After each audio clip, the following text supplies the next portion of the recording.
Dad, it's Andrew. Welcome back home. Sorry, I had to send Kate to pick you up from the hospital. I wanted to drive you home myself, but it's my 24-hour shift today, so I need to be at the station. I'll be there tomorrow morning as soon as work is over, and from then on we'll be officially moving in with you, whether you like it or not. So in the meantime, let your daughter-in-law take good care of you, okay? And Dad, please, stay safe. Oh. Ooh, wait, hold on. I'm getting some frame drops. So we are an older gentleman, I'm guessing. Water-soluble pain pill. Sarah used to give 2 of these.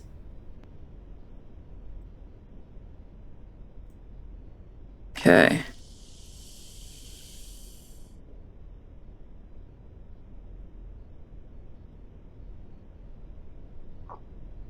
I can already tell that this is going to be probably a very sad game. I'm gonna be honest.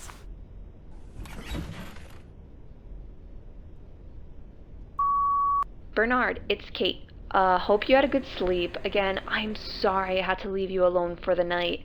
I really wanted to cancel today's night shift, but changing the schedule is almost impossible here. Anyway, I'm leaving this voicemail to give you some updates. First, I finished charging the door remote. It's on the wardrobe next to your bedroom door, and come to think of it, it may be a bit high for you, so you might have to stand a bit to get it. Sorry. Anyway, second, your new tablet arrived. It's being charged in Andrew's old room. He'll be there in just a few hours, so why don't you set it up while you wait for him? And that's it. I'll see you this afternoon, okay? Bye. See you this afternoon. It looks like it's already evening.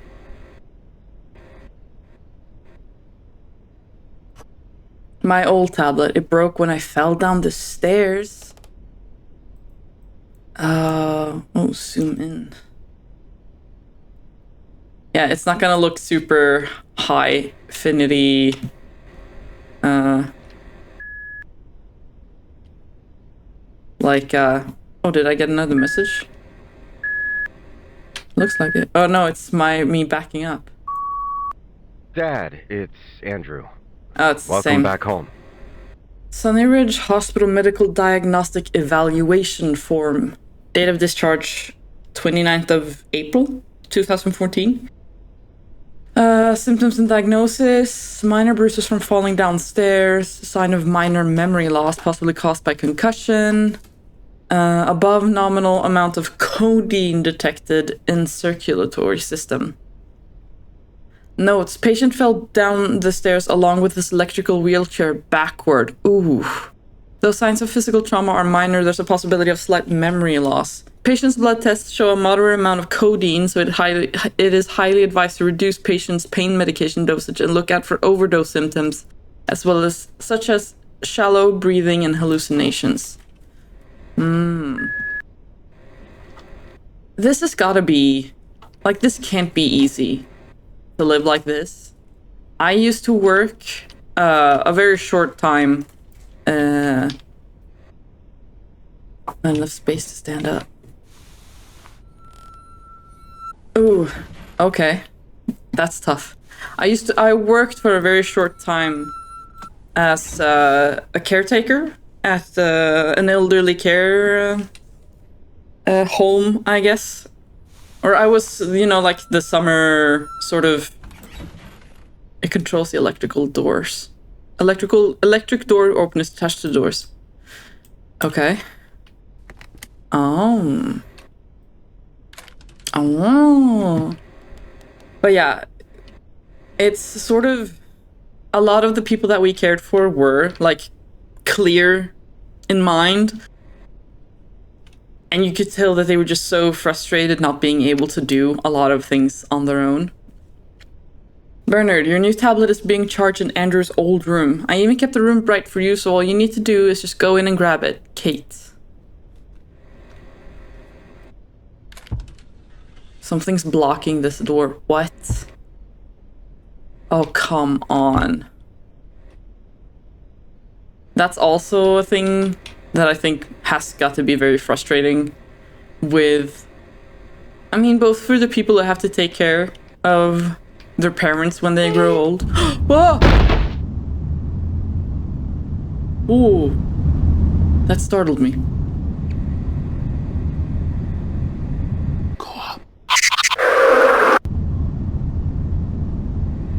Okay, yeah, I'm on my way.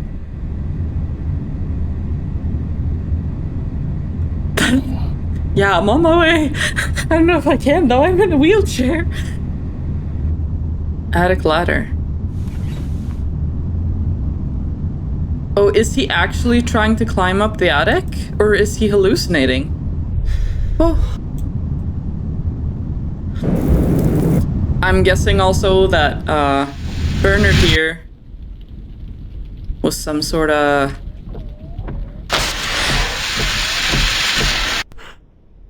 Ooh. Some sort of war veteran, maybe? Some objects can be interacted with your... I have to go up to the attic. Wait, can I check? Can I go past? I need to... I feel like I need to check a bunch of... I need more pain medication to climb this.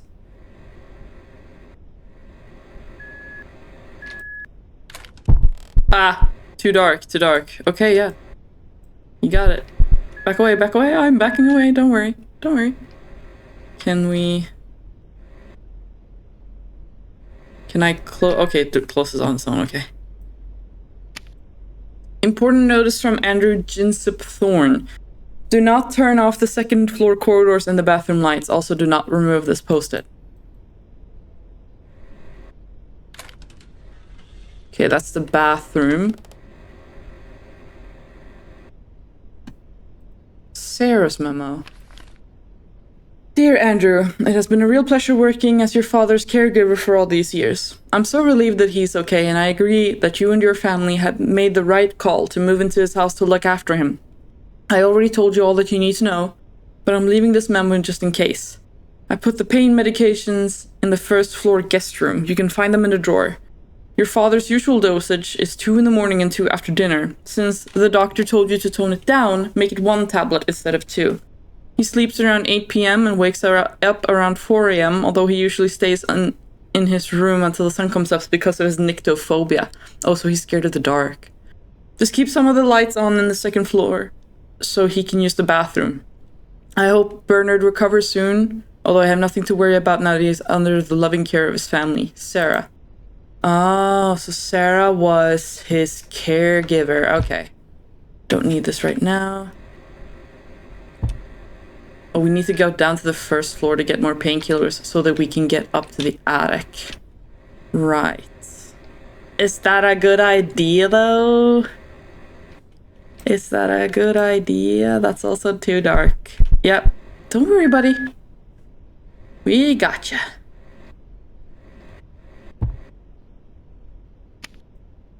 Kate, it's Andrew. Signal is too weak here, so I'm just gonna leave post-its around the house if there's anything I need you to know. You can do the same if there's anything I need to know tomorrow. Brings me back to when we were in high school, haha. Fine, but you're the one who's going to clean them up. Kate said I might have broken it during the fall. I can fix it with a nipper in my study. In your study. And where is your study? Is it that room? Because there was a lamp in there that I think we can reach.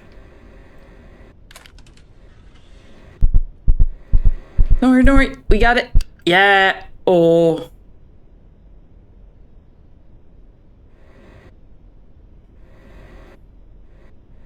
That's also like, why would you not just leave a lot more lights on if you know that someone is scared of the dark? Your mother's sewing machine is still working. Do you think your Bernard would mind if I practice with it? I've always wanted to make something cute for Timmy to wear. Okay. This is also... No, the lights are on in here. Okay, so they have a kid as well. Timmy's... Oh!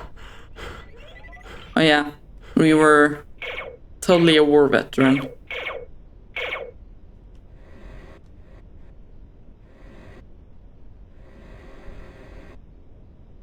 Ah, sorry this room is still a mess. Timmy specifically said he will unpack his stuff by himself after returning from his camping trip. Don't worry. Your grandson, maybe he's stubborn, but he's a boy of his words. House map. Oh, there we go. Grandpa's house map by Timmy Thorne. Ah, okay. Nice. Wait, okay. New tablet Kate ordered for me. I'll use it. I can use it as a flashlight. Most documents and letters can be reread from the tablet. Map. Ah, that's kind of cool. But that's okay. Now we know why it was blocked. Andrew used this in high school. Must have fallen when the door closed. There we go. Oh, now we go into the other room. Okay. Because now we have a flashlight. Your tablet's flashlight can help you stay in the dark, but not for long. Are there no lights in here? There we go.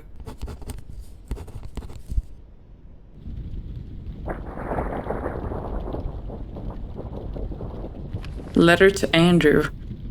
Dear Andrew, I'm so sorry I took so much away from you. I write this letter and the letters after this, not in the hope of gaining your forgiveness, but to tell you how much I love you and your mother. To me, she was, and still is, the most beautiful and kindest person I've ever known. Your mother always had this calming presence that made you forget about the bad things happening around you. If she told you that everything is okay, you would believe her without a single drop of doubt. I can still remember the time I was under your mother's care in Vietnam. She was a nursing officer who was part of the first South Korean medical team that came to help the US in the war. When I got taken to the Korean field hospital after my injury due to a chain of events, your mother, being the only staff who could speak English, volunteered to be my caretaker. She could have just sent me to a US hospital, but she was concerned with the idea of moving me around in my condition. As such, your mother always thought of others first, even in a foreign land where death loomed over everyone, including her. Oh.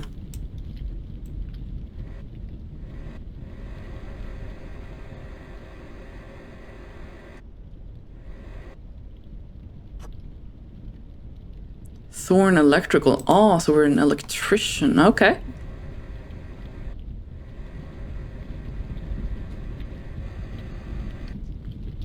How old did the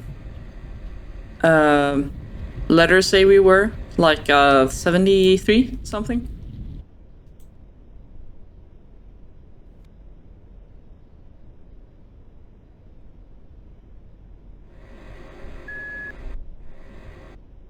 I can't remember the code. How do we figure out the code then?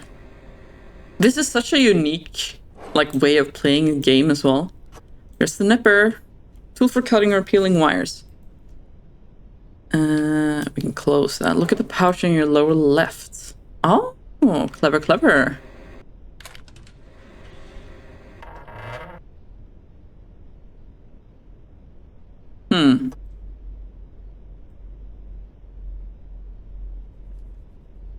No. Need to empty my hand to tie it.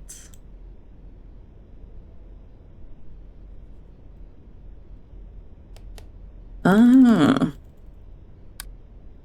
Is it fixed now? Yeah. It's gotta be... Ooh. Scary in a way. Oh. Hello, my name is Bernard. I'm here because my son read a brochure about the Mind Foundation's famous group grief counseling and won't leave me alone until I give it a shot. Well, it has been a while since I lost my wife, and maybe it is time I tried a different approach to moving on. So, yeah. Let's talk.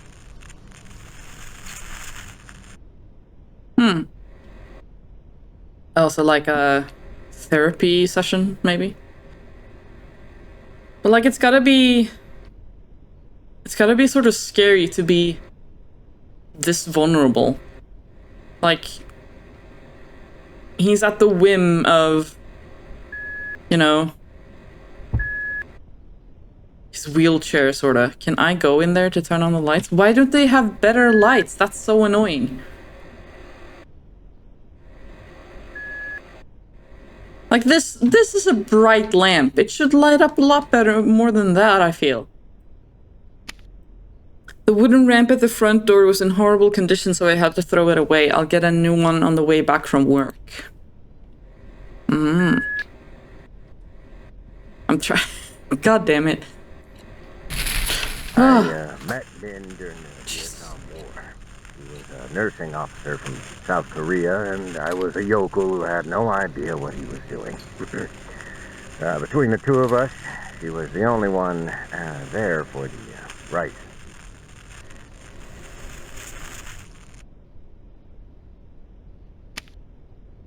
At least the bathroom lights are still working. This house is old.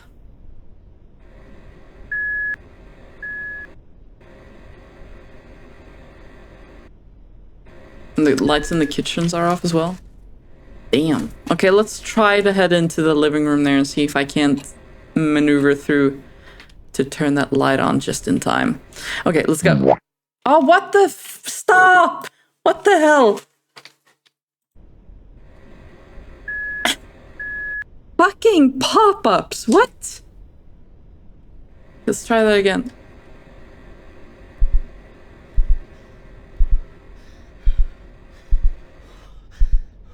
There we go. Oof. Kate's moving plan. Moving in with Bernard, the plan. Andrew, move our stuff to Bernard's place and settle in. Timmy, start 3-day school camp. Me, go to a two-day medical workshop at Hudson Hotel. Andrew, 24-hour shift until next morning. Me, bring Bernard home from hospital after workshop. Go to 12-hour night shift at 11 p.m. Kill me now. After Timmy returns from school camp, have a big moving party. Can I... Huh. So I'm guessing that's what they're doing now. Kate is at her 12-hour shift, and Andrew is still working his 24-hour shift. Disability Benefits Questionnaire. Important. The Department of Veterans Affairs, VA, will not pay or reimburse any expenses or costs incurred in the process of completing or submitting this form. Note to physician, your patient is applying to the U.S. Department of Veterans Affairs for disability benefits. VA will consider the information you provide on this questionnaire as part of their evaluation in processing the veteran's claim. Bernard Thorne, date of birth. Diagnosis: mortar explosion damaged the patient's right side of the body, especially his right hand. It suffered serious nerve damage that paralyzed its little and ring finger and reduced the rest of the finger's mobility to 30%. Caught in a mortar explosion. Shit. Oh, I can zoom. Huh. That's also, like, as a veteran.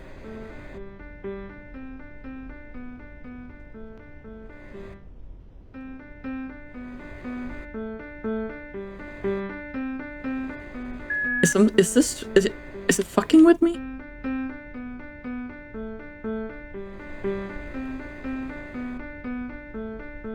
Is that supposed to be Min?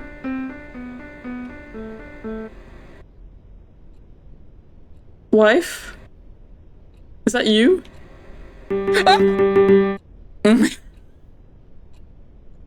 Fuck. Okay, yeah. That was a very lovely tune you were playing there, darling.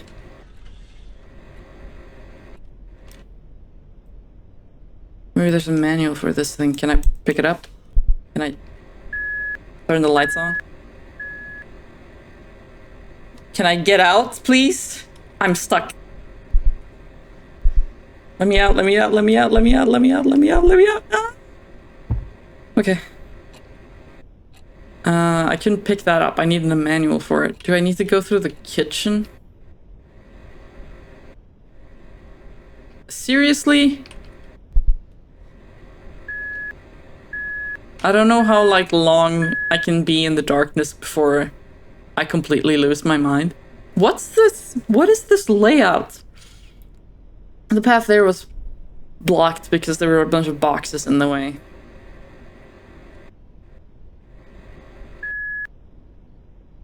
Okay. Let's go. Let's go, Bernard. You and me. Through the darkness. Let's go.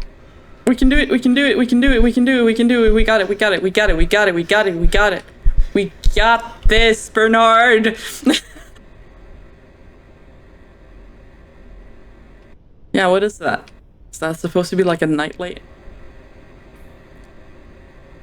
Okay. Sarah's memo. I forgot to mention, I checked again, but I assure you there's no sign of Bernard taking more medications than he's supposed to. I understand that you're worried about your father's blood test result, but I'm already aware that people in his condition sometimes get too reliant on pain relievers. That's why I keep them hidden and check their numbers every day, including your father's. That is why I really don't understand how Bernard could show symptoms of overdose. If anything, he wasn't getting enough medication. For the past weeks, he seemed more uncomfortable than usual. He kept telling me that he's fine, but you know how stubborn your father can be when it comes to asking for help. I hope you and Kate can get through him somehow, because with a lower dosage he will definitely need more care. Anyway, I put the pill bottle in the guest room where you will be staying in. You can hide it somewhere more secure if you want. If there's anything you need, feel free to ask me at any time. Your father has been more than my patient for all these years, and it will be my pleasure for him to remain as such. Sarah. Okay, why is what is this? Where are we on the map? We've gone through the we've gone through the kitchen, so we're in there now. It's very dark in here as well. Need to get the store working if I want to reach the guest room. Maybe I should check the break room.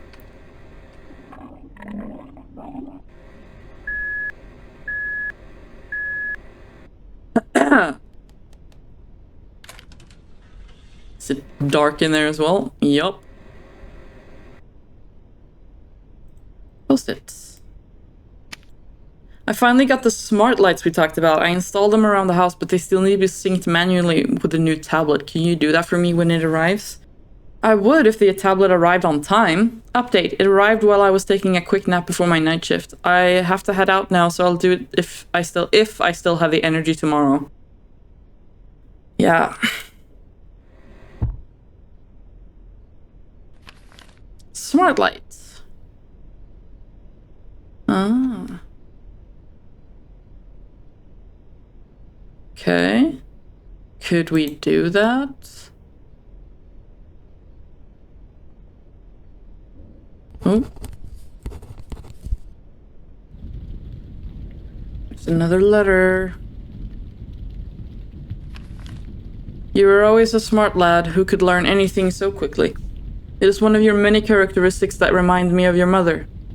In Vietnam, I asked her how she learned to speak English. She told me she just made friends with the nursing officers from the nearby US field hospital, which is quite amazing considering her deployment was just less than 2 years ago. Thirsty for knowledge, she said she wanted to write in English too. I told her it would naturally improve just by reading a lot, but considering the circumstances, finding suitable reading material was difficult. After some thought, I promised to write her letters after my departure so she could use them for studying. A few days later, I was sent to a US hospital where I was soon given a medical discharge. I went back to Sunny Ridge, where I immediately got to keeping my promise. Come to think of it, writing those letters was more for myself than for her. There were scars I brought back home from the war, the kind that keeps you awake at night. For some reason, writing to your mother was the only thing that helped me cope with living with them. That's why I kept on writing even if there weren't any replies.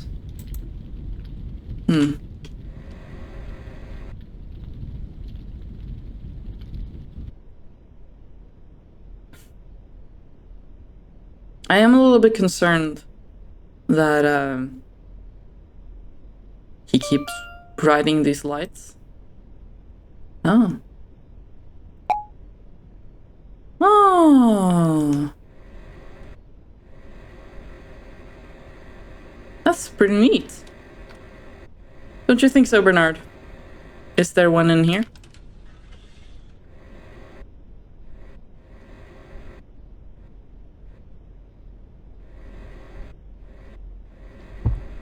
This is going to be a jump scare here.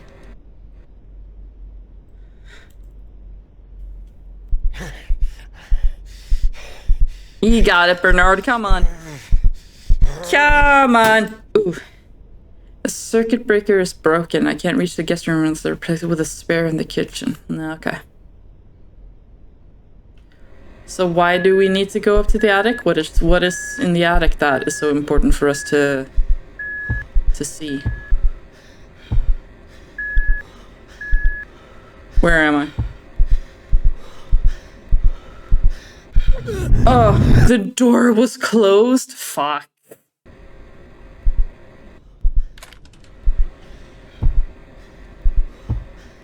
Can you...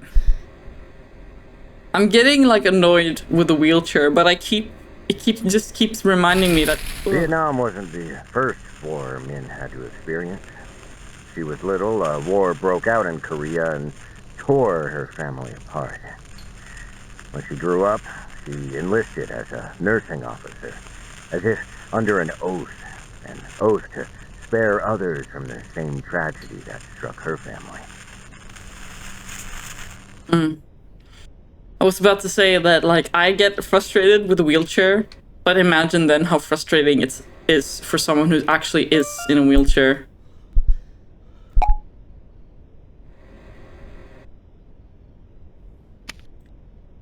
Please don't touch this. Timmy wants me to fix this toy before he gets back, but I think I'm just gonna make it worse. I'm gonna need Dad to show me some of his magic.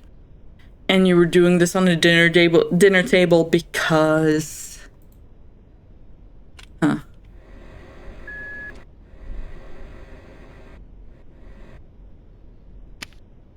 And the kitchen light isn't working. Again, I really hope it's not the chewed off wire this time. It's not working. I can try and fix this, but I need the screwdriver from the storage room. Storage room. Where would the storage room be? I have to go back to the kitchen. Oh, it's that. I think I know which one that is. I have to go back. Keep getting stuck. Oh my god.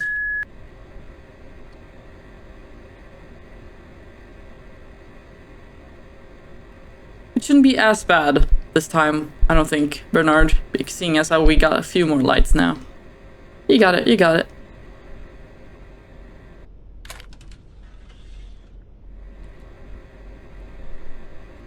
We got this, Bernard, don't you worry. Yeah. Basket. Calming a PTSD attack.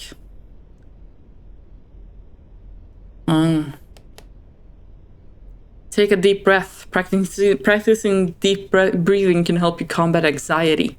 Distract yourself. Activities such as doing chores or reading books can help you keep your mind off strong emotions. Mindfulness. Be in touch with the moment. Be aware of what is happening around you. Seek social support. Being a part of a support group led by a professional can greatly reduce PTSD attacks. 1. Turn on all the lights. Make a room as bright as possible. 2. Don't look away from its face. It gets worse when you look away from its face. 3. There's no escape. It always comes back. Oof. Can I... Okay. We got this. Come on, Bernard. We got this. Yeah. Nice.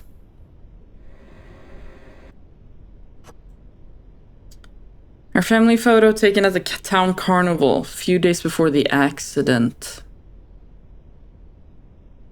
So there's been another accident that wasn't connected to the war.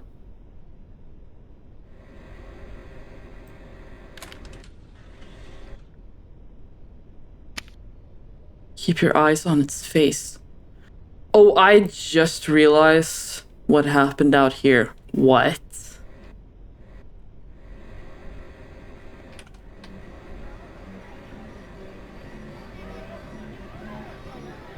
So if something pops up, I just have to keep looking at it, I guess.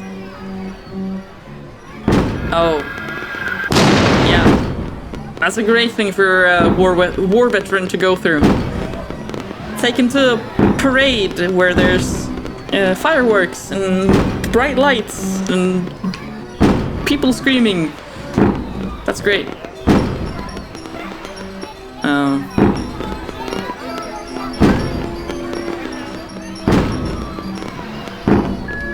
I go through there? I don't think I can.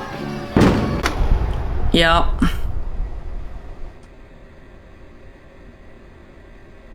Letter to Min. 6 October, 1966. Dear Min Young Lee, I hope everything is well. I am Bernard Thorne, the American soldier you took care of. I am writing this letter to keep my promise of helping you with your English. I am back in Sunny Ridge. Nothing has changed here, although I can't say the same about myself. The wounds on my body are mostly healed. No, As for me, I was drafted into Vietnam when I was 24. In a foreign land where half the country wanted me dead. Keeping my sanity was a difficult task. But thanks to my squad mates, I was able to keep pushing forward somehow. I accidentally clicked the letter away. I am back in Sunny Ridge. Nothing has changed here though, although I can't say the same about myself. The wounds on my body are mostly healed, and I can walk just fine, like before, but my right hand shows little to no improvement.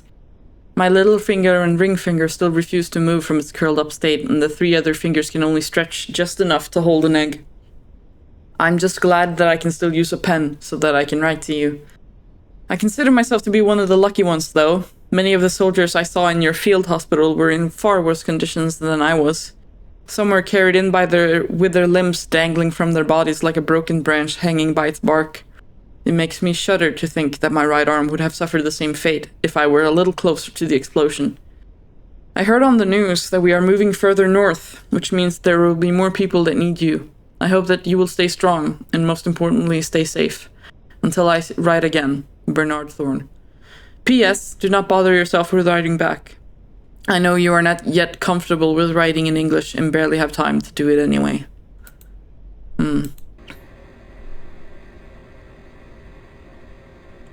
I just noticed though that the battery up here in the corner is dropping, which makes me think that it's probably... Oh, look at its face. Look at its face. I haven't seen anyone yet, though.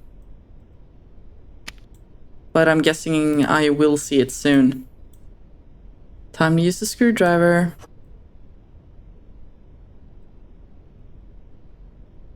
Eh? Oh. Oh. I'm looking at its face. I am looking at its face. Ah! I'm looking at your face, dog. I got you, I got you. I know. Oh, it doesn't have a face. What do I need next?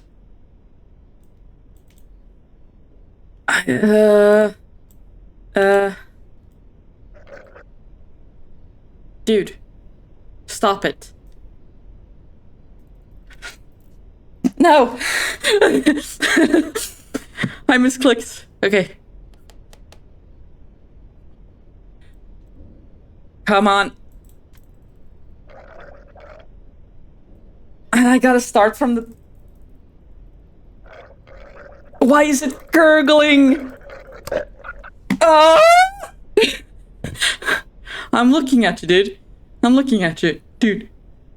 I can turn on the light now. Can I? I can. Oh!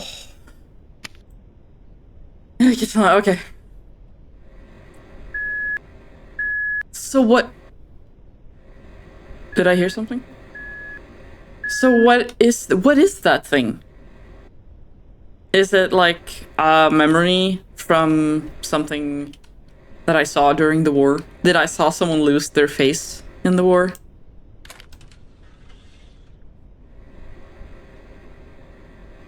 Where's the thing? Wasn't there no, there wasn't none here. Oh yeah, there was here. Oh, look at... Oh, it's out of power. Hold on, let's go here. We got it. I need to... There's a spare somewhere in the kitchen. Is the door closed? Yeah, it is. Purely from a caretaker standpoint, that can't be safe. To, like, have him be able to... I mean, of course, he can open the doors himself. But wouldn't it be better to just have them, like... him be able to... Dear Bernard, welcome back. I feared the worst when I found you on the floor that morning. It is truly a miracle that your injuries are not serious, but I heard you still have trouble remembering some things. I also heard reminiscing about your past can stimulate other parts of your memory, so let me try that on you. Do you remember 2 years ago when we were returning from your regular checkup? You said you needed to use the restroom, so we stopped by my house since it was nearby. Somehow I forgot about your nyctophobia and told you to use the one with a broken light. When you found out about it, you volunteered to take a look. I knew that fixing it would be a cakewalk for you, but I declined. My husband George was supposed to get it fixed years ago. It will be done before you return from the market, he said the day he finally decided to get to it. When I got back home, he was still in the front of the bathroom, on the floor, clenching his chest. I told you everything, how I never got over the fact that George was gone, and how I tried to keep him in my life by leaving his work unfinished.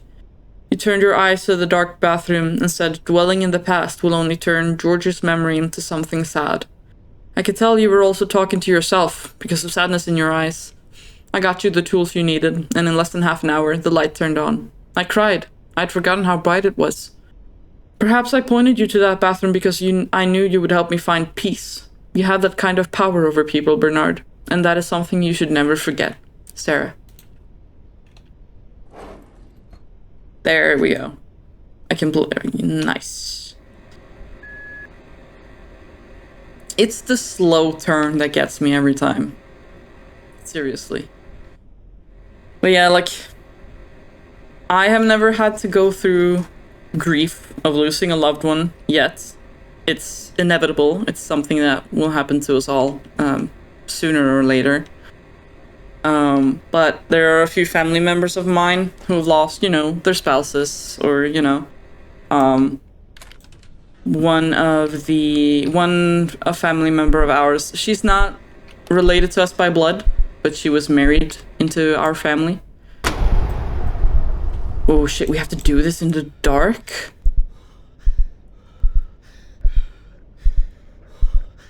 Ooh. Use both hands to pull out the old breaker. Oh my god, it's coming! Get it? Screw in the new breaker, I did it! Ah!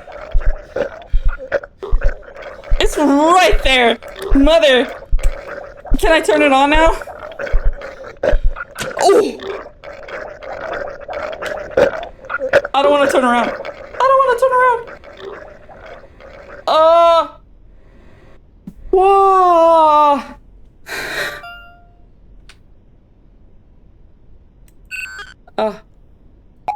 There we go. Oh my god. But yeah, oh, there we go. Shit. Oh, that's what happened. That's why. Because that's what happened to us. Our face and our arm. Dear Min Young Lee, I went to a physician's office today to get the diagnosis I need to apply for veteran benefits. Turns out the initial diagnosis in Vietnam was correct. My right hand nerves are damaged beyond recovery. I guess my days of helping my father at his auto repair shop is truly over. But my hand is not the problem I've been having. I used to consider myself as not so sensitive. But even nowadays, even little things, like cries of children, get on my nerves. Possibly because I haven't been sleeping well for the past few days. I considered telling the doctor about this, but I doubt the Department of Veteran Affairs will accept not sleeping well and being annoyed by crying children as medical conditions, so I kept my mouth shut. Afterwards, I went to the VA office to hand in the diagnosis. There were others waiting for their turn. I sat next to a man in a wheelchair with both of his legs missing. He told me he was also in Vietnam as a pilot for a C-123. He said he lost his legs when he got shot down by an enemy surface-to-air missile. Luckily, he landed near a friendly outpost and got rescued in time. He was about to ask about my story, but it was cut short when the receptionist called his name. I was very much relieved because my problems were nothing compared to what he had to live with. I felt ashamed. I remembered all those soldiers in your field hospital who suffered injuries that will forever change their lives. I wish that all those men can find peace back home.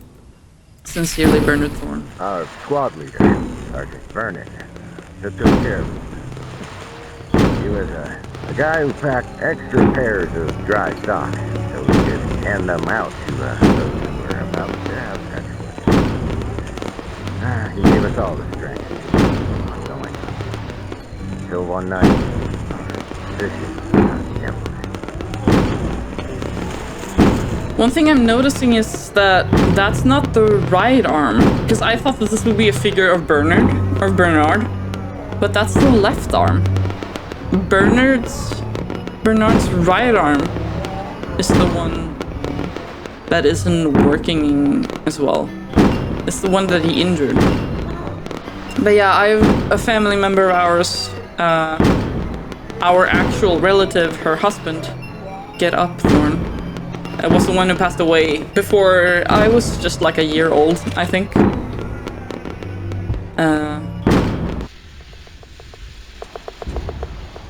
But she's talked about it in great detail, like how she felt when he passed away. Because they had built a house together, they had kids together, and he died because of a lung disease, I think. And she's lost more members of her family, and she told me once that grief comes in waves. That go up to the attic. Oh wait, pain pills in the first floor guest room. Grief comes in waves. Like she can be fine one day, and then it just hits her randomly. That because it's like it was very recently that she lost another family member. Oh no, am I stuck? And she says that it comes in waves. Some days she's perfectly fine, and then it'll just hit her, and she won't be able to do anything but cry. But she says that she thinks that's how it's supposed to be. Because trying to feel all of that grief all at once is just going to hurt you, or maybe even kill you. So it comes in waves so that you will be able to handle it, to process it. I installed some smart lights down at the basement too, just in case we need a party room. You're already thinking of inviting your coworkers, aren't you? I don't know. Does this really have enough power for your man cave? Party room, really? Damn. Door to the basement. I don't want to go down unless I have to. Which means we're probably gonna have to at some point. Okay, where's the light? Where's the light? Where's the light? I gotta back out of here because I don't know where we're going. I guess we're just heading to the next door. Okay, let's go.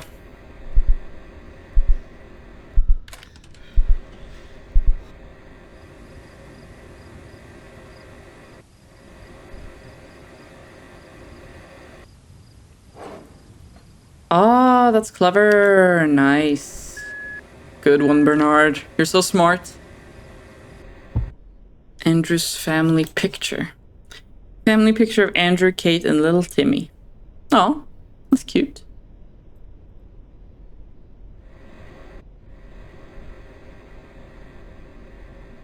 What were we looking for?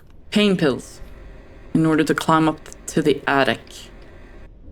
Post it. I moved the meds to the garage.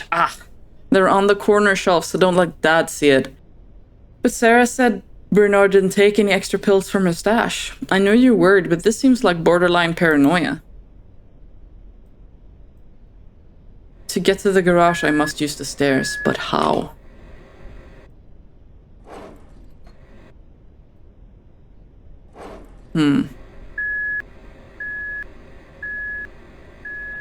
Look for pills in the garage.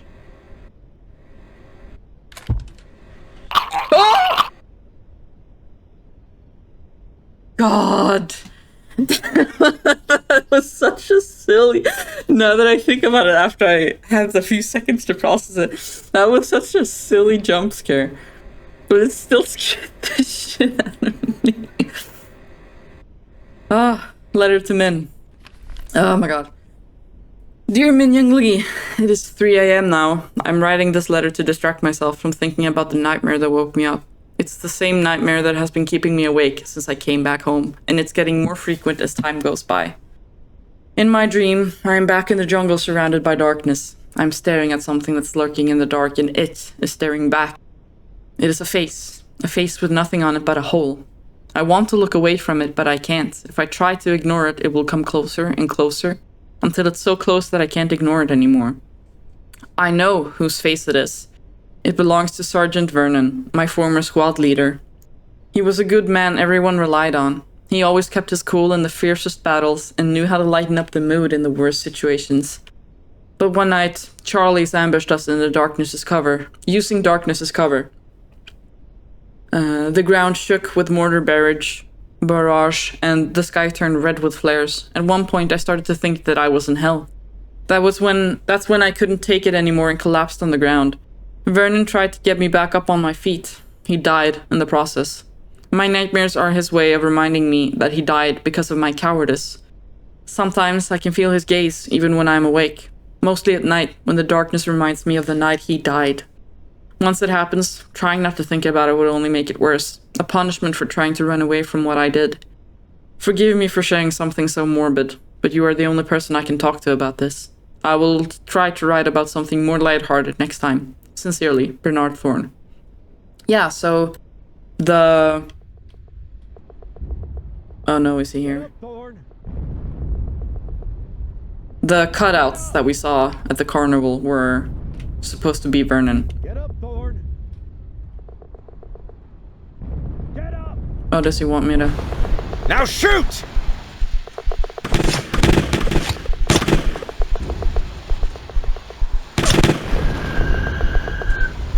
Oh. I can't aim, god damn it.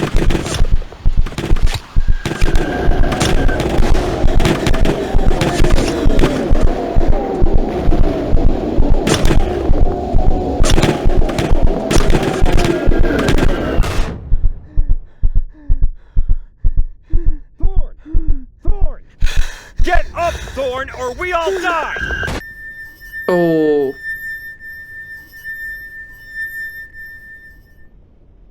Yeah. Sarge? Oh my god.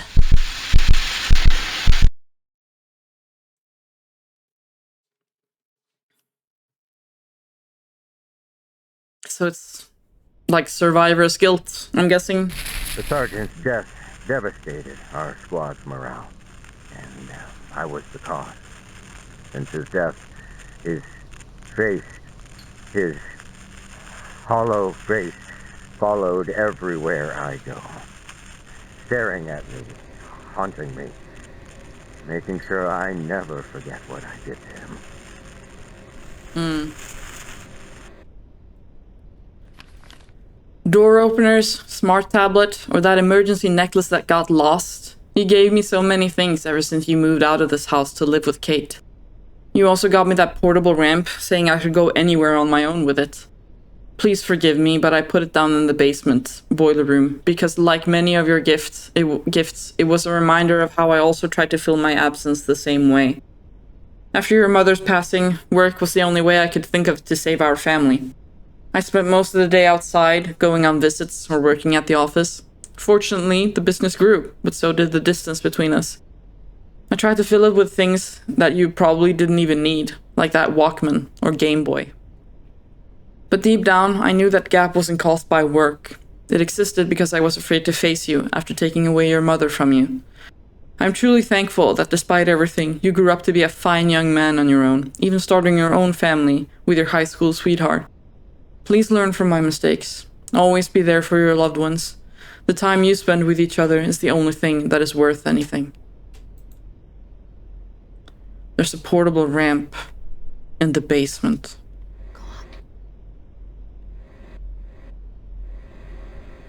Is there gonna be something there when I turn around? Oh, that's Min. Min, my dearest. Oh. I'm bracing, because I feel like there's gonna be a jump scare. Oh, no. We have to go back. We have to go down the basement. Why is it so far down? Hello? Then, one night, flares lit up the dark again, followed by another mortar barrage. All I could do was cower in my foxhole. Suddenly, through all the chaos, I heard a scream of pain coming from afar. I tried hard to ignore it, but the harder I tried, it felt like if I didn't do anything, if that scream had stopped, it would come back as another hollowed out thing. Before I even realized it, I was running around like a madman, searching for the source of that scream. Why is... Oh no, hold on. There we go.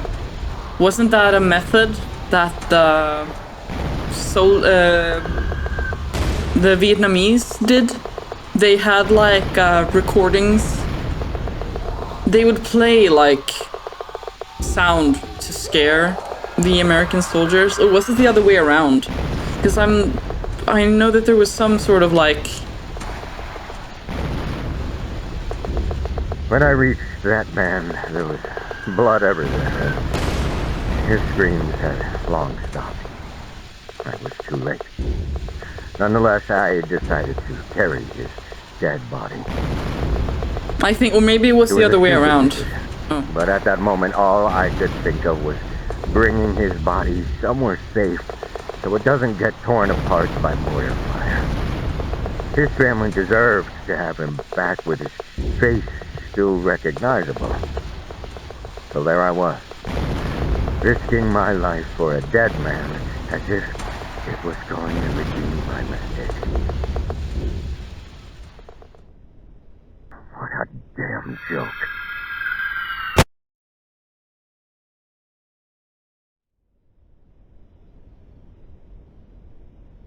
어머, 야! 미국인 일어났다! 저기요, 정신 들어요? It's okay. It's okay.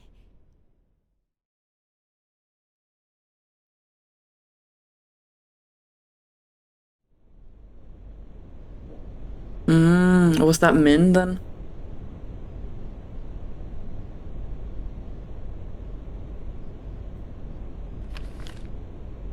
I've seen your mother mad only once. It was after returning from the town festival, just a few days before she died.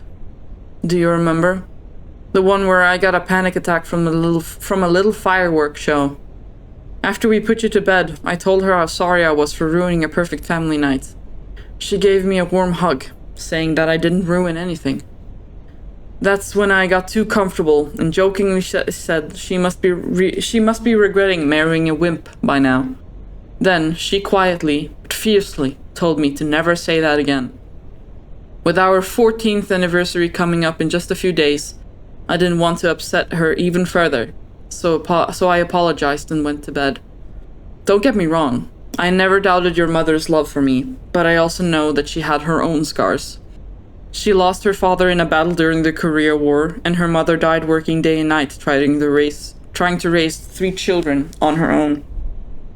The experience of having her family torn apart by war made her sympathetic to those affected by it. That's why she came to the US in the first place. Because she pitied me.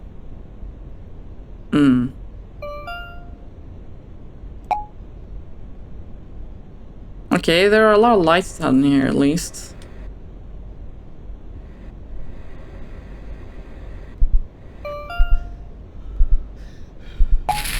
When I regained consciousness, I was greeted by a soothing voice with an unfamiliar accent telling me everything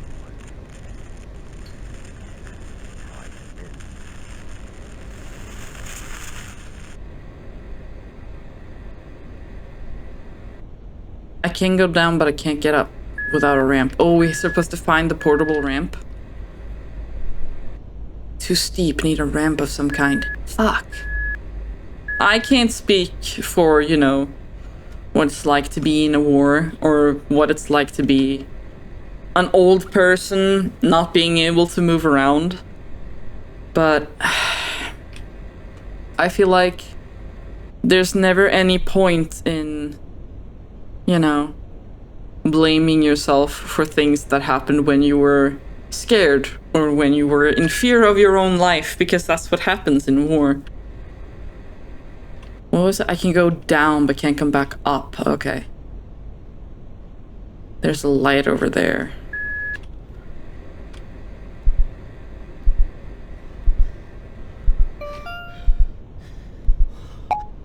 There we go. But yeah, maybe I realize now after I said it, did I get it mixed up? Was it the Americans using recordings to scare like the Vietnamese soldiers with like sounds of people screaming and whatnot? The trenches I stumbled into were Korean. I should have been taken to a U.S. field hospital, but because of all the mayhem and the condition I was in, they had no choice but to take me to one of their own. The one Min was stationed at. Shit, our battery is running out. I saw it now.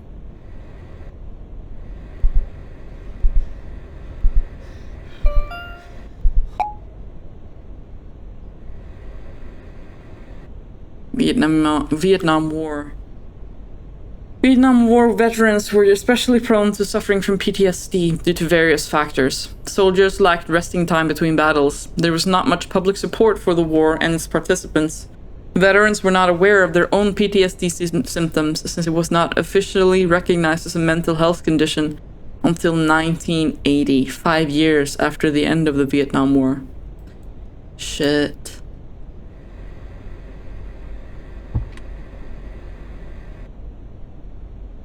No need to touch it now. Yeah, now. But it's gonna break. I know it is. Oh, okay.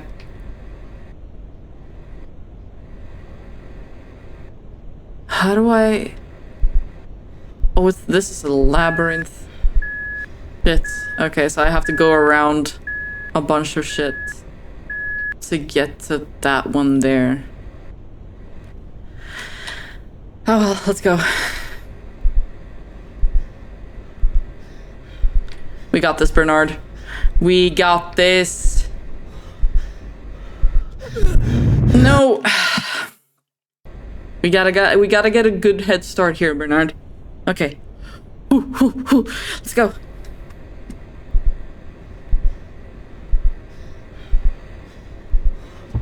Oh, wait, can I...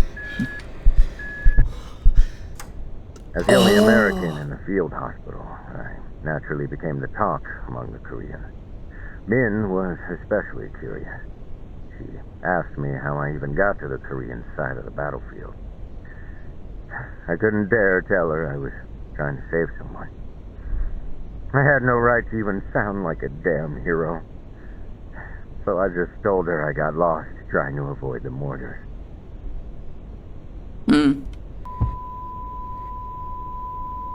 Oh, okay, let's go. We got a little bit more time here, then. That was what I was supposed to do. There we go. We got this, Bernard.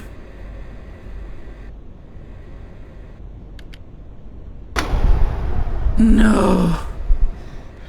Yeah, now the breakers. What do I do? What do I do? What do I do? What do I do?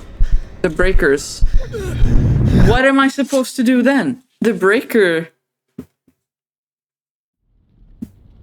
Oh.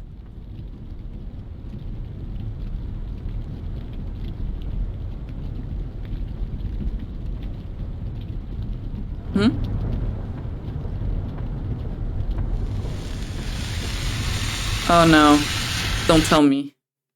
We were in a car accident and we blame ourselves for her death also?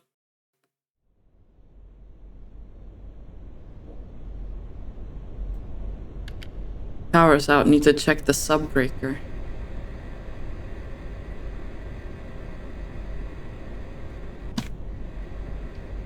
Poor Bernard. Hold to look over obstacles. What? We're in a maze? It said where is something.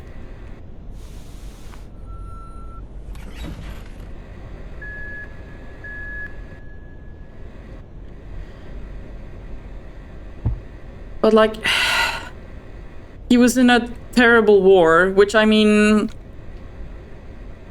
was not the fault of his. Where's the way out?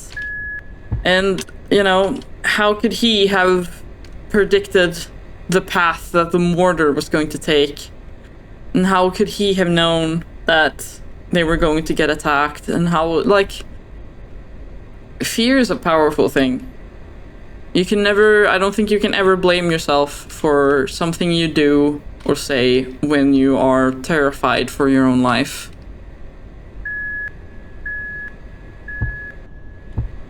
Keep getting stuck. Okay.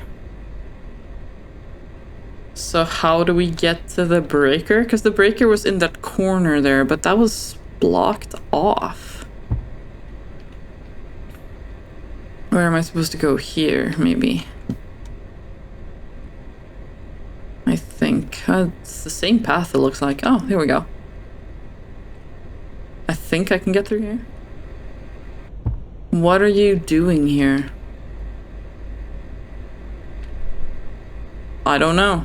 Something told me to get up to the attic. And I'm doing it for some reason. Which... I'm hoping he's not talking about going up to the... Oh. Yeah, we were in a car accident. And Min died. Need to empty my hand. Is it on? Is there gonna be something behind me?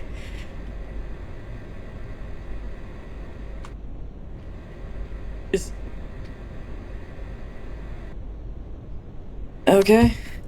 Letter to Min. Dear Min Young Lee, I was running some errands at the market today. A child was throwing a tantrum to his mother because she wouldn't buy him what he wanted. His whining was making me feel uneasy again, so I tried to pass by quickly. That's when the boy started wailing, "Mama!" All of a sudden, I couldn't breathe as if something was stuck in my windpipe. I felt my lungs struggle to pump in air, but all it did was make gasping sound come out of my mouth. My skin felt ice cold, yet beneath it felt like it was on fire. At that moment, I remembered the day I heard a similar cry in the jungles of Vietnam. It was right after we fended off an attack. It was their 6th probe attack only that day. We were already on edge since Sergeant Vernon's death. And one of the newbies finally lost it in chase after the fleeing enemies. I tried to grab him, but I was too slow. Soon we heard an explosion. We rushed to the private. He was on the ground, alive. He tried to get up, but soon realized he couldn't because both of his legs were missing. I do not know which struck him first, the pain or the horror. Either way, he started screaming, "Mama! Mama!" like a child who fell down and scraped his knee. But his mama wasn't there to stop his son's bleeding, and he died even before the medic arrived. As he died, his lifeless eyes turned toward me, wide open. I remembered Sergeant Vernon's face. Back at the market, as my mind slowly returned to reality, I looked around at the busy street. Everything was the same, even the boy and his mother was gone. No one noticed my distress, distress. Life went on, and hopefully I can too. Sincerely, Bernard Thorne. Oof. That's also a thing with war, just in general. All these... I saw that.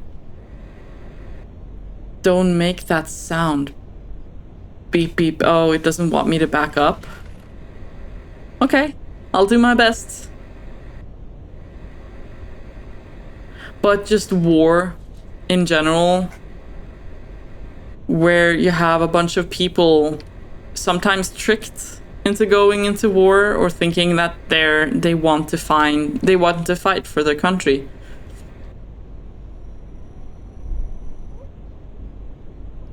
Which, you know, is an honorable thing to do. But you're sort of left to the elements of war. And there's another... I'm hoping I'm going to get... We talked a lot about our lives before Vietnam.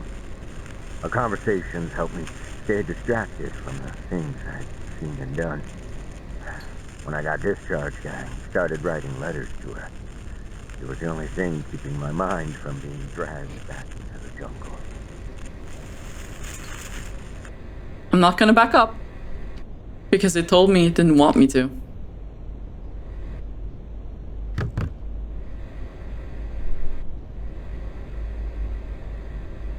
So we're gonna be very careful. Because there's something else that's mad at me out here. Get out of here, yeah. What a damn joke.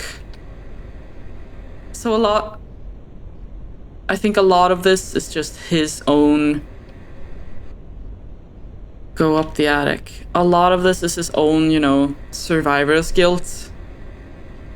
He clearly thinks that he should have been the one to die.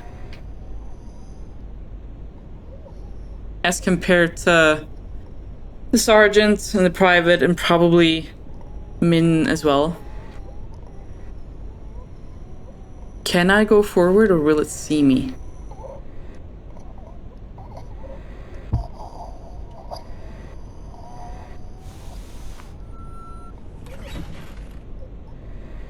I'm gonna try to go forward and hope that it's not a thing that sees me. Because so far it's only said that it doesn't want me to make the sound. Where's the way out? Here it is. So I'm just not gonna make the sound. I'm just not gonna back up ever. Don't be there. Got it. Find the pills, go up the attic. So what's up the attic? Then. Oh. Letter to Min. Why is it just hanging there? Dear Min Young Lee, I have decided to pursue a career as an electrician. Turns out my claw-like hand is still useful for working with wires and small objects. I enrolled in an electrical program at the local community college today, but my father is still disappointed that his boy won't be taking over his business. I can't blame him. He's been a mechanic all his life and takes great pride in his trade. He even has an inspection pit set up at our home garage. Still, he's very supportive of my decision and says he will help me open my own business one day.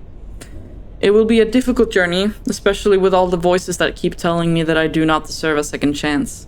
But I'm slowly moving forward, using your story as an inspiration. The story of how you became a nursing officer to fight the very thing that destroyed your family. Though I cannot see myself doing something so noble, the least I can do is start contributing to the community and keep my parents from worrying. I know that I've written so much about the things that are best kept to myself, but strangely I feel no regret or embarrassment. Instead, my heart feels lighter with every word I write down. I do not know if my letters are actually helping you with your English or if you are even reading them, but they are definitely helping me. I may not be able to completely put the past behind me, but life goes on, one heavy step at a time. Sincerely, Bernard Thorne. It's just, why is it just hanging in the air? There we go.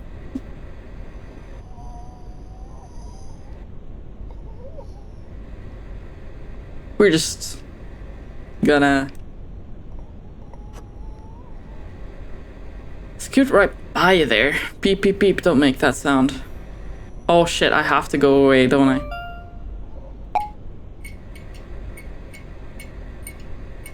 I'm not backing up. I'm not gonna back up. It doesn't want me to do that sound. I'm not gonna make that sound.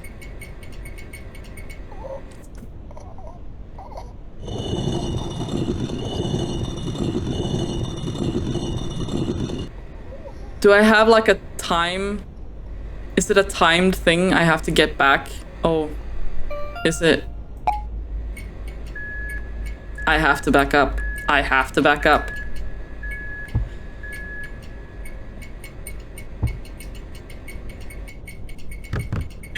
Oh.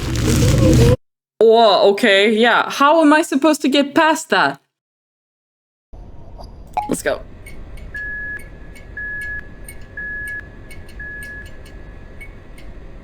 I messed up. I already messed up. I think I need to back all the way out.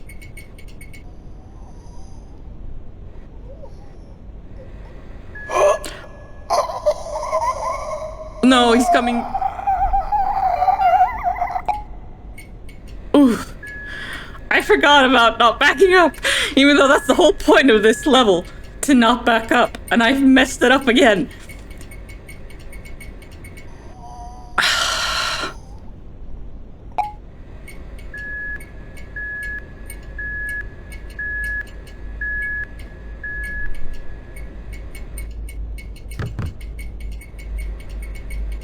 Ooh.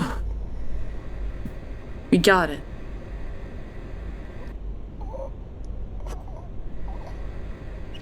So who's that supposed to be then? Because so far I'm thinking pretty much everyone we see is some sort of representation, like a memory of someone that we know. Storm safety tip. Stay indoor and secure all doors and windows. Beware of hazards from floodwaters if caught outside during a storm.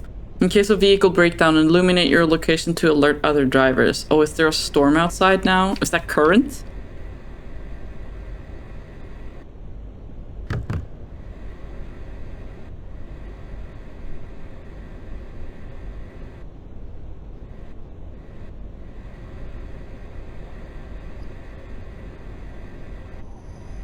Yeah, I was about to say, I guess it still doesn't want me to back up. So I'm just not gonna do that. Is he right there? He is right there. So what do I do now?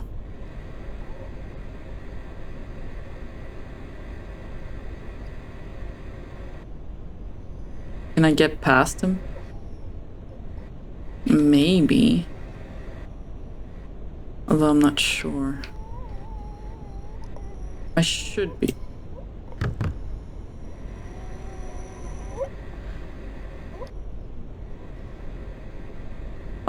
Do I have to do it so that that sound, yeah. I have to lure him around.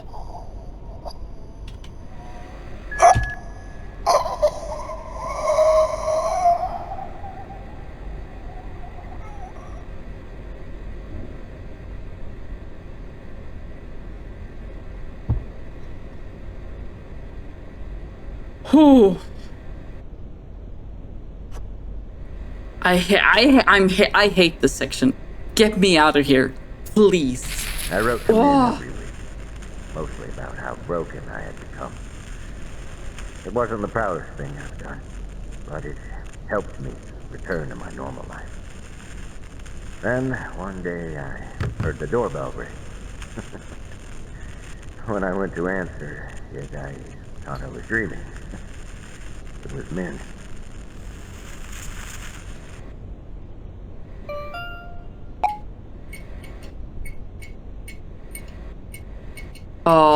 What?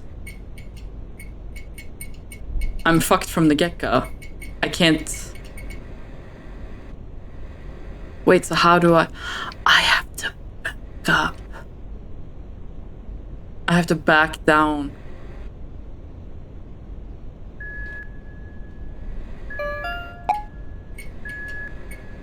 Don't I?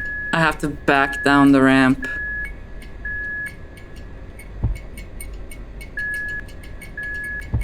Shit.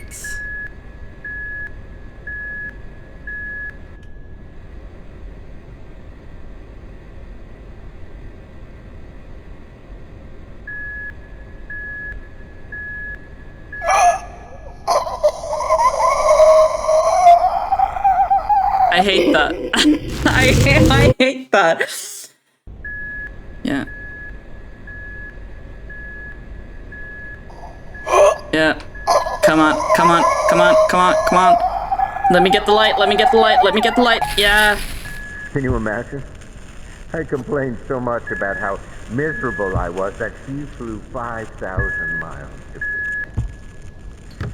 I really couldn't stand watching people suffer from this ugly thing we call war. But, in the end, she also became its casualty.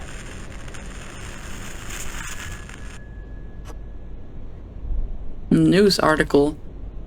Oh, here we go. Last night, a couple were involved in a car crash on a cliffside road that killed the passenger, Min Young Thorne, and seriously injured the driver, Bernard Thorne.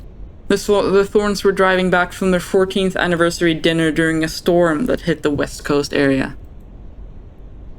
So yeah, it's a lot of survivor's guilt. He thinks that he should have been the one to die.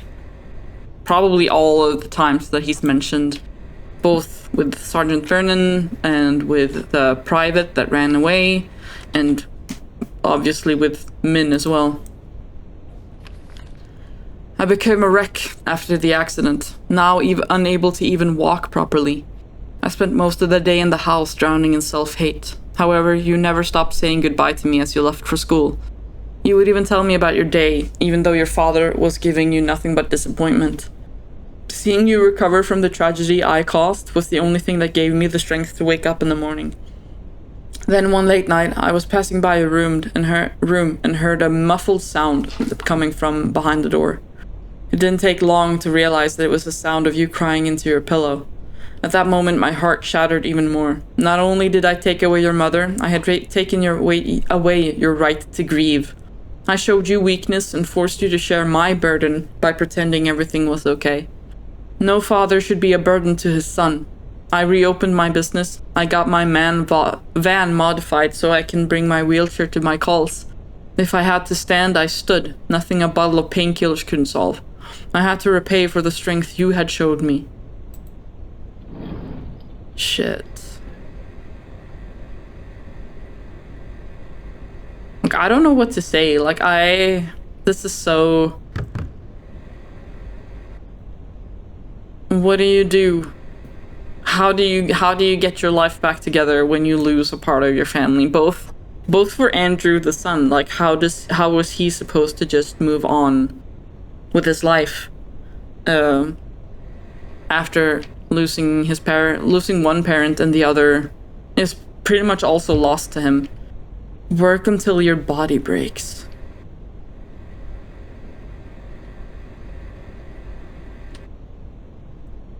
Remove cover.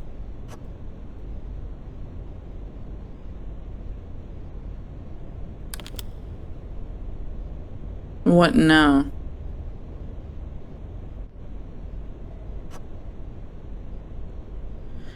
But yeah, like, I can't, like I said, I mentioned before, I have never lost anyone close to me in life as such, but I know that it will happen, and it's just a sort of like,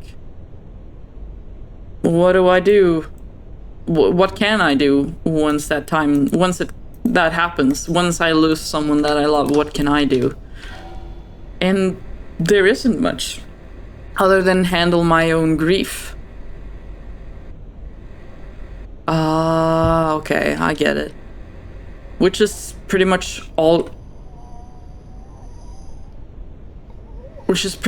you can do when you lose someone. All you can do is handle your... No. He's not moving around, is he? Why are there several of them? No rest for a sinner. A fuse missing. There must be a spare in my van. What does it say? I won't be Andrew's burden.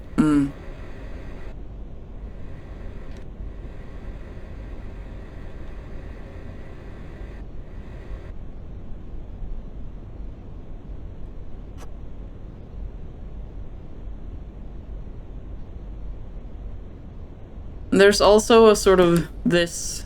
He keeps talking about being a burden. But when you have something... When you're going through a grieving process, such as what Bernard and Andrew were going through when Min passed... Oh, come on. You kinda have to share the grief with each other, because it's something that you're both going through at the same time.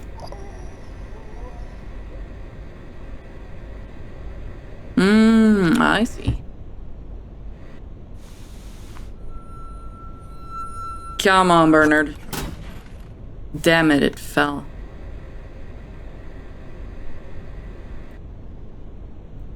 Need to restock on more of these. Okay, where was it? No rest for a sinner?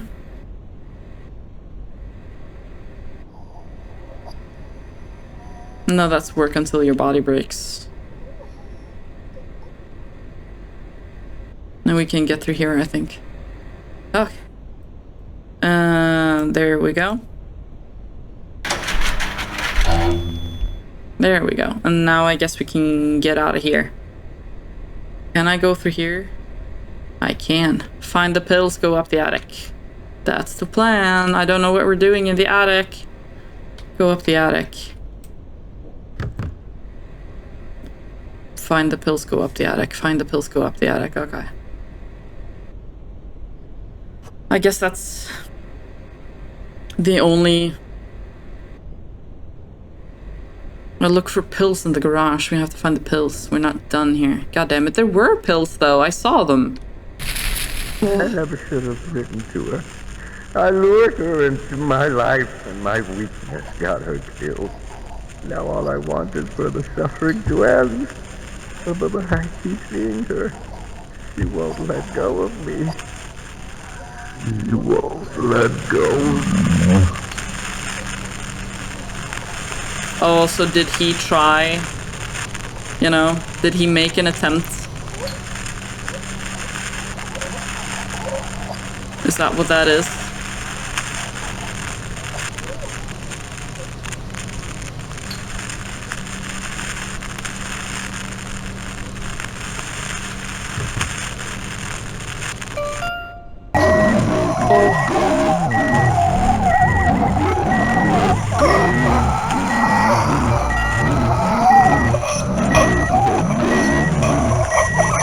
What's he saying? He keeps saying she won't let go of me? Is that what he's saying? Yeah.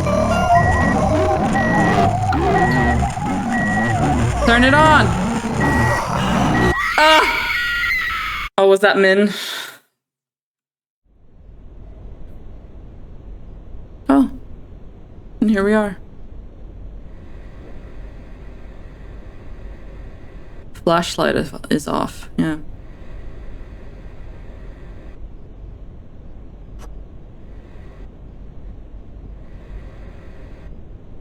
Look for pills in the garage. Too dark, too dark. Need light.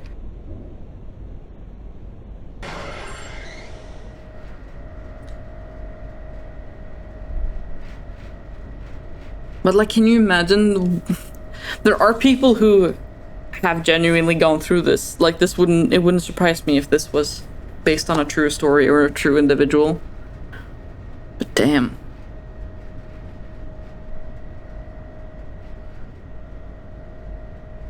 Oh. When you were little, you used your grandfather's inspection pit in the garage as if it was your own secret hideout. No matter how much we told you it's dangerous to play there, we would always find some of your toys lying in that dark hole. I still don't understand why you chose that dark and dusty place as a hideout. But then again, there's nothing more suitable than a dark and dusty place for keeping your own little secrets. The reason I'm mentioning this is because, even though you left this house when you married Kate, I know it still holds a special place in your heart. I can feel it by the way you treat it. Whenever something broke in this house, you fixed it without even ever complaining about how old it was. You even got it upgraded with door openers and brand new wheelchair lifts. It was as if you were asking it to take good care of your old man. Now this house is yours. Who knows? Maybe you and Kate can turn this place into a nice vacation home, and little Timmy can make his own secret hideout somewhere only he can appreciate. This house deserves to be filled with love, and I believe your family will make it whole once more. Oh no.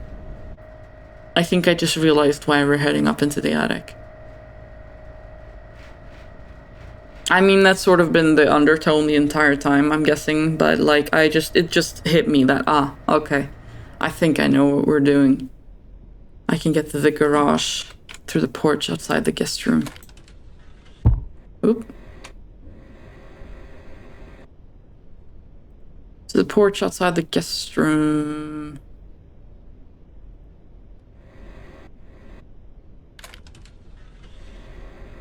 Here?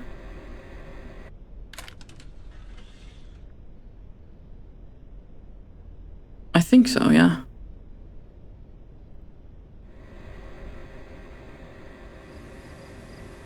Oh, yeah, because there's a ramp here. Bernard, my good old man.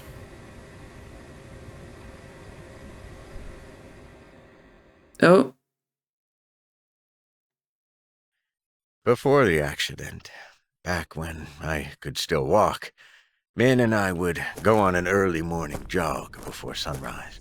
It was part of Min's old army routine, and she begged me to join her, which I agreed to as long as we walked on the way back. Whoa. Whoa. The mouse sensitivity is way high. One day, on our usual jog, I asked her if she didn't get tired of doing it so early in the morning. She said it was the best way to enjoy her favorite view. At first, I thought she was talking about the sunrise.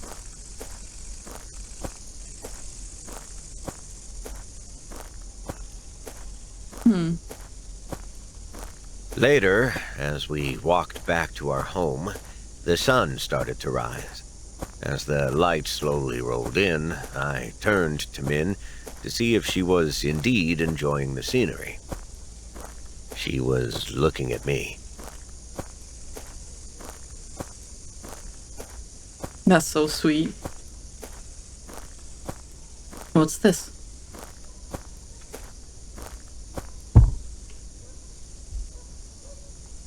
Well. Aw.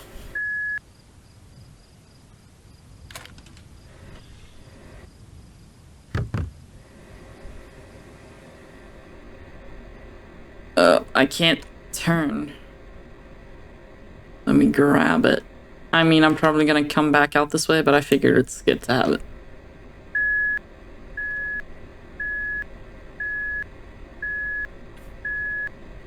So yeah, like there was one of the letters to Andrew where he said that she came here because she pitied me, but it's obvious that she loved him very much.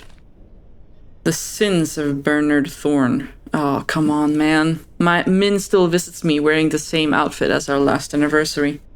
Bernard lost his wife Min young to a car accident he was responsible for. They were returning from their anniversary dinner. There was a storm that night, but Bernard stubbornly insisted on pushing through with a dinner plan. I see her at my weakest moments. Whenever I'm drowning in self-loathing or the thought of death, I see her crawling towards me with that scorched glare of hers.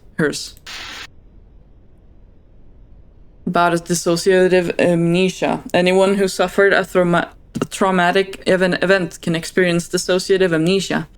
It is a type of dissociative disorder that prevents the patient from remembering important information, conversations, or even a specific period of their life entirely.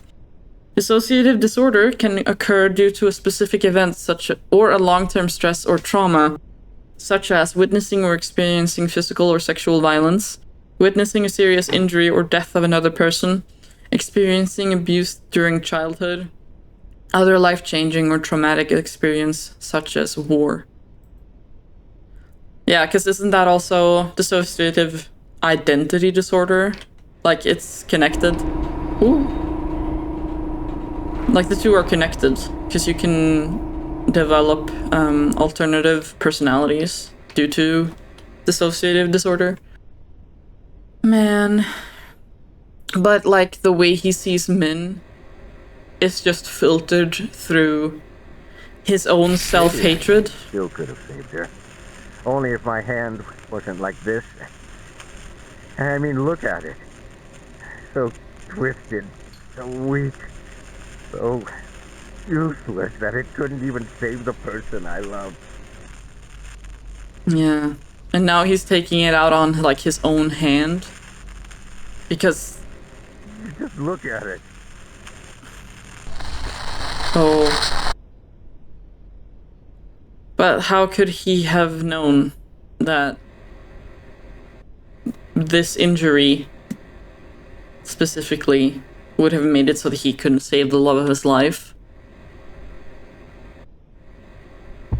What were we looking for? The pills, right? Pills in the garage. Ah, up there. I think I see them.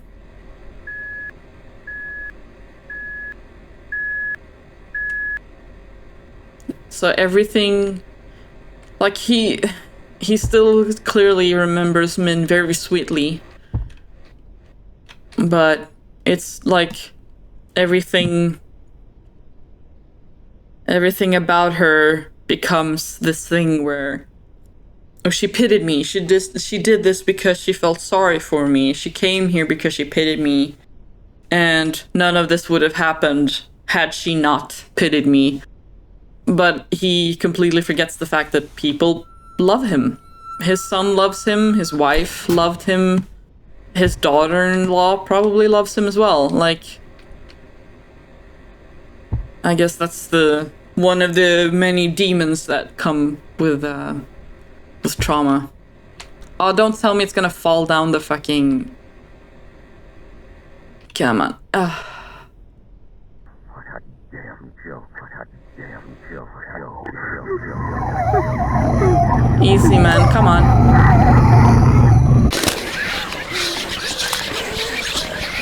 Oh, shit. Oh, we're getting out of here. Okay. Min, darling. This isn't you.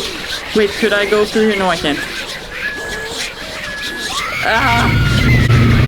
Like this is not a manifestation of, like, actual Min. This is a manifestation of his self-hatred filtered through Min. Okay, let's go. Let's go, let's go, let's go, let's go, let's go, let's go.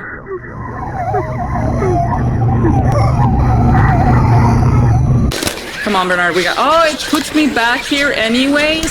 What? Min? Come on.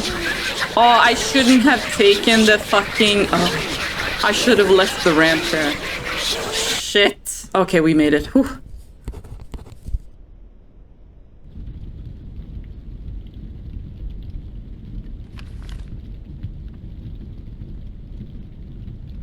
Envelope containing my letters to Andrew. Can I not read the last? Need to hide this where only Andrew can find. Code is 61767. 61767. The letters were safe near only Andrew and I know the code. I finally have enough.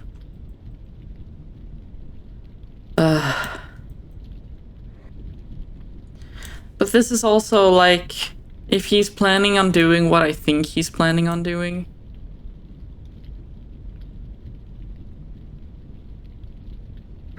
then that's just...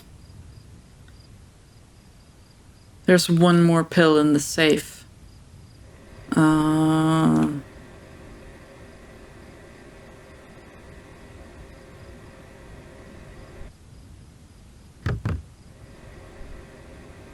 Like I said, if he's planning, if this is going the way that I think it's going, oh, we can't even pick up. Yeah, well, we can. Then, because he thinks that he's doing Andrew a favor. Oh, it's so bright in here now.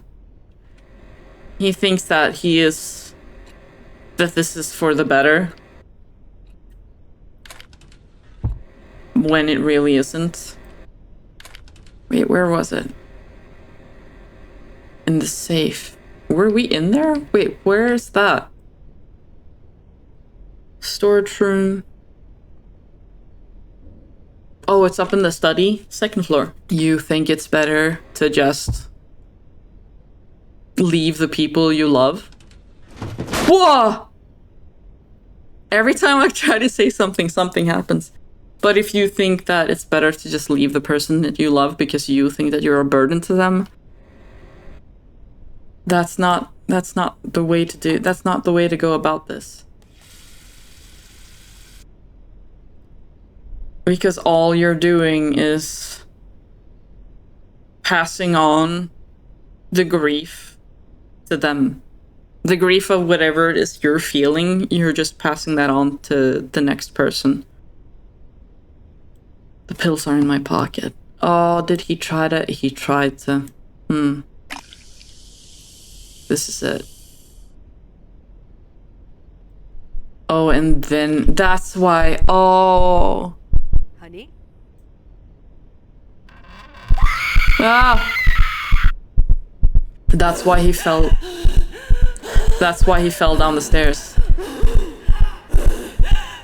Oh! Min, no!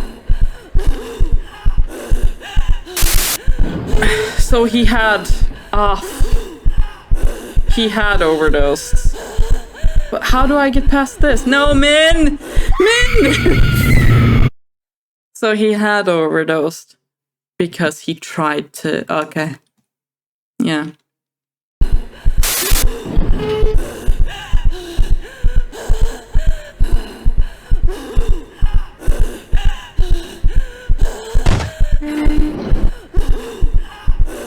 Come on. Oh, you can't do this to me. I'm too slow for this. We need to install a fucking turbo engine on this, obviously. Come on. Where are we going? Through here?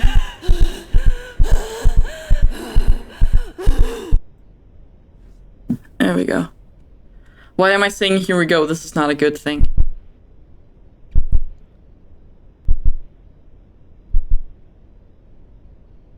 But this was why he fell. Okay.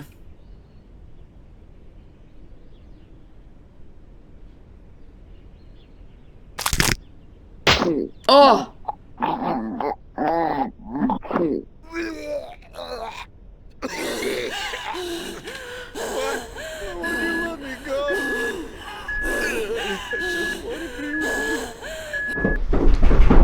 Oh, that's how it happened.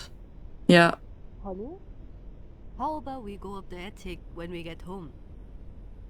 The attic? Why? Oh, you mean our super romantic Oh. time? Eh, it's been a while since we used that place. Since tonight was so special. Do you remember? You looked like a little girl when you first saw that attic.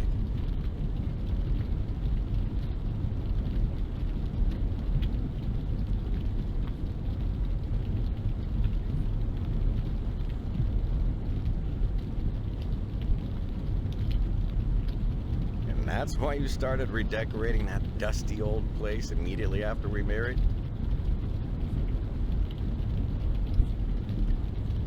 Oh, right. How did I forget about the wine hole? Oh, I should check if we still have a bottle left inside.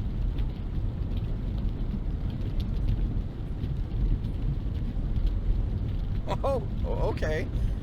You really prepared a lot for tonight, but why are you acting so strange? Did you hide a surprise gift there or something?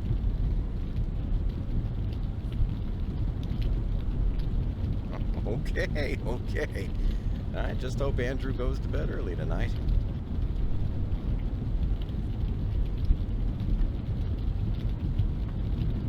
So she was gonna show him something? Yeah. Happy anniversary. Oh,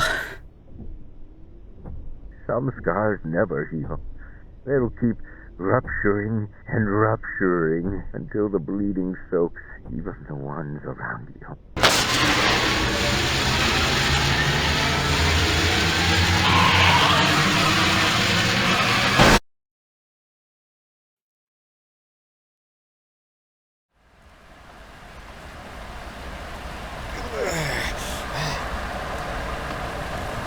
Min. Min, are you okay? Min, you have to wake up. The car's about to blow. Oh, we can't. There's no way. Min, thank God. We have to get out of here right now. Let me just get the seatbelt. Come on.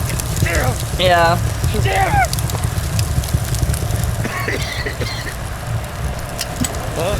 Min? What? No, Min, stop! What are you doing? I can get you out! Please, 가만히 있어봐. don't do this to me! Don't do this to me! Oh, she saved us. I kept falling and falling until I got caught by a branch. I opened my eyes. My head was facing down the cliff, and all I could see was complete blackness. From the above, I heard the sound of the burning car.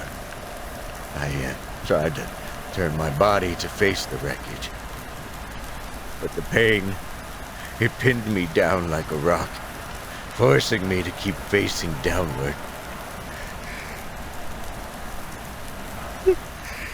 I cried out. I cried out Min's name. I cried out, I'm sorry. I knew it meant nothing, but I kept screaming because it was the only thing I could do.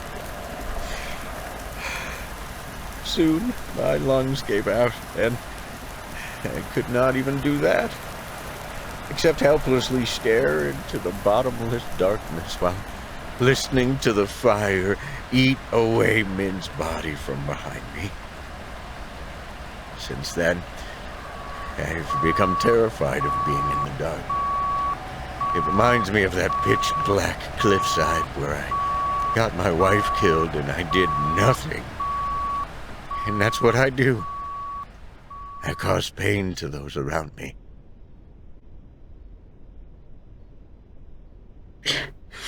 He says he did nothing, but we just saw him try to save her.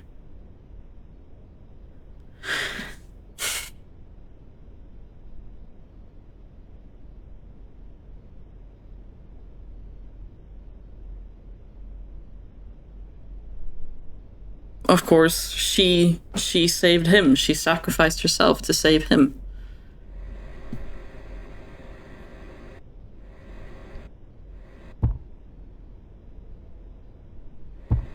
So why am I still here? Why am I still alive? My son is all grown up and I'm just being a burden to him at this point, so why not just end it? Thoughts of death loom over me like flies over a carcass. But I can't do it. Because of Min. When she pushed me out of that car, my life became her greatest legacy. A remnant of her kindness and selflessness. If I die, she will truly be gone. That burden is the only thing that is keeping me alive now. Whenever the thought of death draws closer, the memory of Min's sacrifice pushes me away from it. Back into the world where Min no longer exists. I just hope that one day she will finally allow me to join her.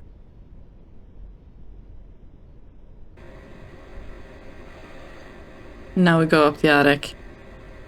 Cause, okay, oh, there was something up there that she wanted to show us. Don't tell me that she was pregnant with another child. I have to go up the attic. Okay. I need more pain. Oh, right, we were supposed to get the final pill. Was it in here? Yeah.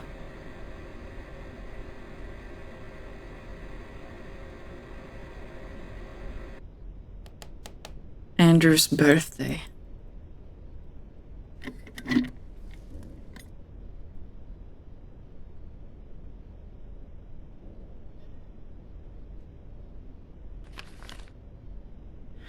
They say you are remembered by the footprints you leave behind.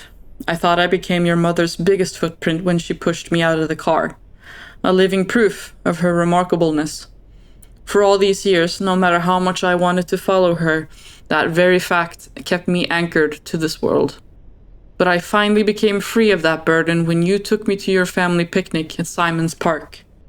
It was quite an event. Timmy wanted to enjoy everything that it had to offer. You and Kate were busy following him around as I watched you from behind. You may not have noticed, but Kate rarely took her eyes off of you, always wearing a bright smile. Only someone deeply in love could wear such a smile. I wondered if I looked at your mother the same way. That's when I realized something marvelous. You were your mother's greatest footprint, not me. Kate gave you that look because you have given her nothing but love. Timmy is growing up to be a kind young man because that's all you've taught him. You spread goodness to those around you just as your mother did. The revelation finally freed me of my burden. The only thing left for me to do now is to relieve you of yours.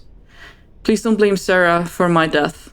I've been stashing away pills from my daily dosage for weeks, and there's no way she could have known. What happened already happened, so do not dwell on it. This is my only request. Keep moving forward knowing that your mother lives on through the love you share and the kindness you offer. With all my love, your father.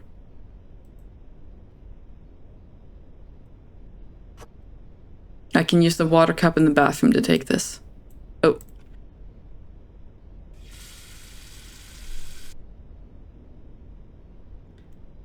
I need a pill from the safe. Because the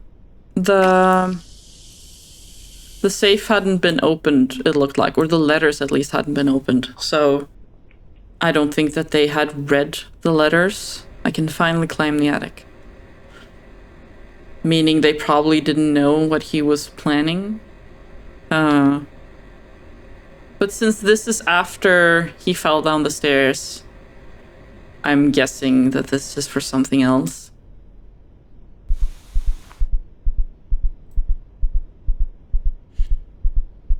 Come on, Bernard, you can do it.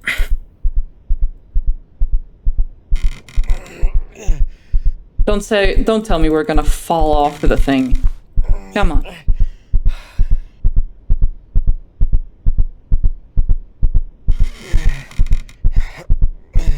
We got it, come on. Come on. I'm clicking with both hands because there's no way I'll be able to do this with one hand. Come on, man. Oh, is this the... Your scars have brought you here. Secret cellar.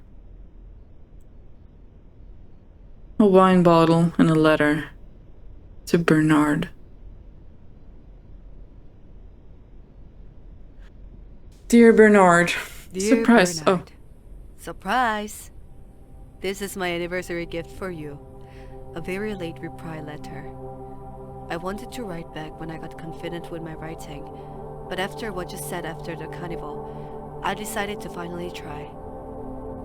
Do you know why I got angry when you called yourself a wimp? It's because it was the stupidest thing I've ever heard of.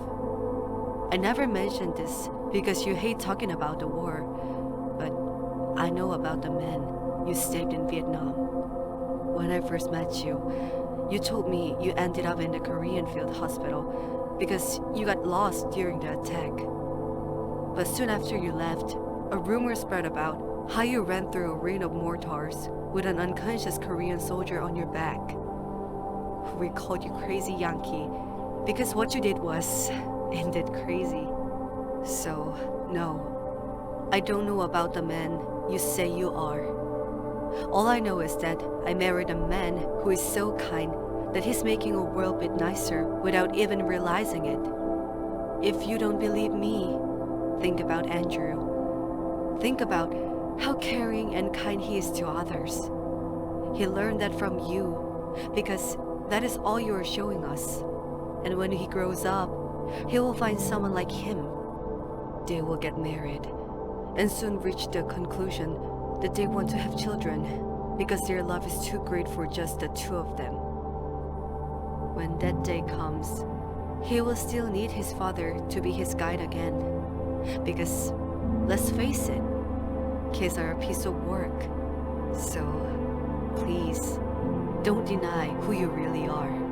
You were just scarred, and that's okay. We're all just small scarred things, looking for a place to heal. We found ours when we found each other. All that's left now is to heal. With love, Minyoung. P.S. Don't be surprised when you look at my face, because it should be so red right now.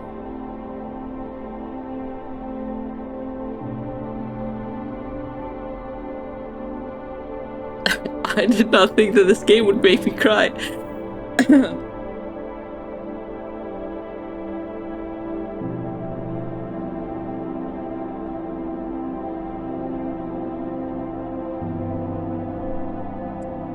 But yeah, like I said, he was so caught up in his own, self-hatred and this survivor's guilt that he didn't realize that he had done a lot of good things in the world. He thought that the soldier that he carried back was dead. But according to Min, it seemed like he was just unconscious. And all of his memories being haunted by Min as she comes crawling after him. Like I said, it's just been filtered through. What are you doing here? How did you even... Dad. Hey. It's okay. It's okay.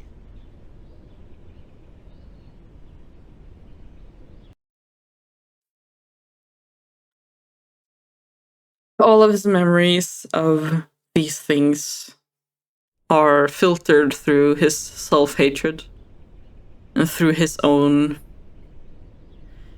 wish that he could die. Because he constantly sees himself as a burden. He constantly sees himself as... He says it like he said after with the flash that you get after the accident, when he says that he talks about his hand, how useless it is, that he couldn't even save his wife. But even then, it's like, how could he control that he has a disability that is due to a war that he didn't start the war, he got conscripted into it. And he's just he's a victim just as much as anyone else. And, I'm sure that Sergeant Vernon would not have hated him for this. Had the private been dead, would not have hated him for this. The private that screamed for his mama couldn't have hated him. If anything, Bernard would have been his last comfort. And Min certainly would not have hated him for what he went through or for what had happened. She gave herself to save him, and she would not have done that if she didn't love him. Again, I can't speak to what it's like to be in a war. War is something completely different. And I can't speak to what it's like to lose the love of your life the way that Bernard loses Min in this game. But it's easy to fall for this, like Bernard does. He falls for his own self-hatred so much that he doesn't see that everyone else loves him. Min loves him very much. Andrew loves him very much, and, you know. But yeah, this was Letters of Bernard Thorne, a very beautiful game, a very sad game, very scary game. And I hope that you enjoyed. And I will see you guys in the next video.